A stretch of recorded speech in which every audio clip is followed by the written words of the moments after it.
Hugo Chavez, le président du Venezuela, on connaît d'abord sa grande gueule et son passe-temps favori, insulter George Bush en public, comme la semaine passée à la tribune des Nations Unies, ou le lendemain dans le quartier de Harlem, toujours à New York. Le diable lui-même est venu dans cette maison. C'était un alcoolique, ce président était un alcoolique, c'est la vérité. Hugo Chavez, on connaît également ses amitiés sulfureuses, comme celle avec le président iranien, invité récemment à inaugurer un puits de pétrole au Venezuela. Mais le grand amour de Chavez, c'est Castro, son parrain en politique depuis maintenant 10 ans. Inséparables, les deux hommes s'affichent ensemble en toutes circonstances. Mais le nouveau bad boy de la scène internationale nourrit un rêve secret, reprendre le flambeau de la révolution et se glisser dans la peau du leader Maximo. À Caracas, la capitale du Venezuela, le fief des partisans de Chavez, ce sont les immenses quartiers populaires comme celui-ci. Le barrio du 23 janvier, 80 000 habitants, l'un des plus durs et les plus violents. Ici, la rue est tenue par des groupes armés, tendance extrême gauche, qui ont fait allégeance à Chavez. Enfant du quartier, Rubén est animateur social et travaille également à la présidence de la République. Courroie de transmission entre le pouvoir et la rue, il est un modèle pour la jeunesse. Che Guevara est pour nous une source d'inspiration. D'ailleurs, on va rénover les peintures parce qu'on s'apprête à fêter l'anniversaire de sa mort. La sécurité, c'est notre propre communauté qui l'assure. C'est pourquoi tu vois cette banderole avec l'inscription là-haut. Dehors la police. Dehors la police et bienvenue aux Cubains. Le camarade président et Fidel ont signé un pacte. Chavez livre chaque jour près de 100 000 barils de pétrole à La Havane, de quoi assurer la survie économique du régime comme au temps de l'Union soviétique. Castro, lui, a envoyé 20 000 médecins soigner les pauvres. Du sang noir contre des blouses blanches, un troc révolutionnaire interdit aux caméras. Bonjour, comment ça va? Par mesure de sécurité, c'est interdit de filmer à l'intérieur. Et les médecins n'ont pas la permission de parler aux journalistes. Non, non, c'est pas possible. Mais vraiment, on peut pas? Pas possible. Deuxième tentative dans un autre dispensaire. Les envoyés très spéciaux de Castro habitent dans ces petits kiosques en briques de 7 mètres carrés, décorés aux couleurs de Cuba. Ici, les soins sont gratuits, les médecins cubains toujours muets, mais les patients, eux, sont déjà conquis. Vous avez fêté les 80 ans de Fidel? Oui, bien sûr, parce que Fidel aide Chavez autant que Chavez aide Fidel. On a de très bons rapports avec Cuba. On aime autant Chavez que Fidel. Et on prie beaucoup Dieu pour sa santé.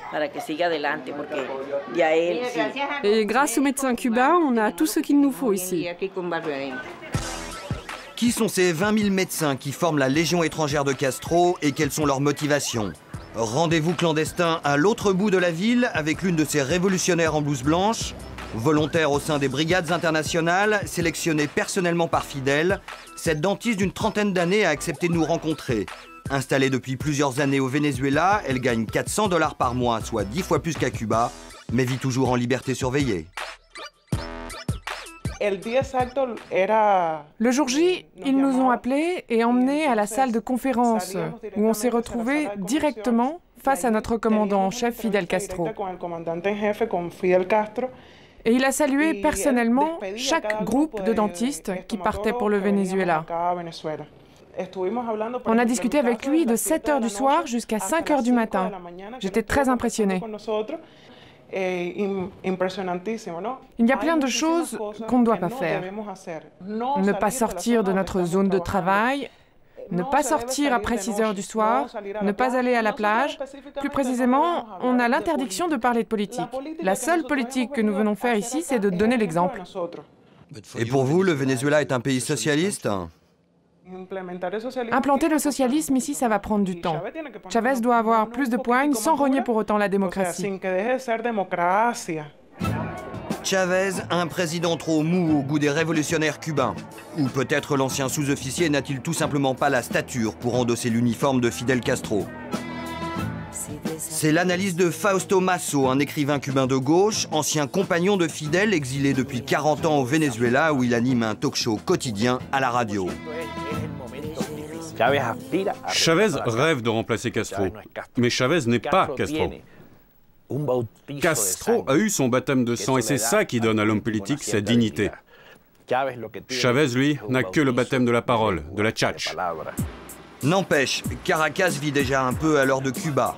Culte de la personnalité, discours fleuve chaque dimanche à la télé, projet de création d'un parti unique, Chavez importe toutes les recettes de son mentor. À un détail près, le Venezuela est le 5e pays exportateur de pétrole et avec un baril à 60 $, c'est un révolutionnaire autrement plus puissant que son idole. Déjà, derrière la grande gueule, on sent poindre l'autocrate mégalo. Témoin, cette autre inspiration cubaine, la création d'un corps de réservistes directement inspiré des comités de défense de la Révolution de Fidel. Maintenant, il s'agit d'unir les civils et les militaires, les citoyens soldats et les soldats citoyens. Rencontre à l'entrée d'une coopérative avec l'un de ses miliciens qui reçoit un entraînement militaire 2 fois par mois. Alors ici, on construit le futur? Bien sûr, camarades. Ici, c'est la semence du Venezuela et du socialisme.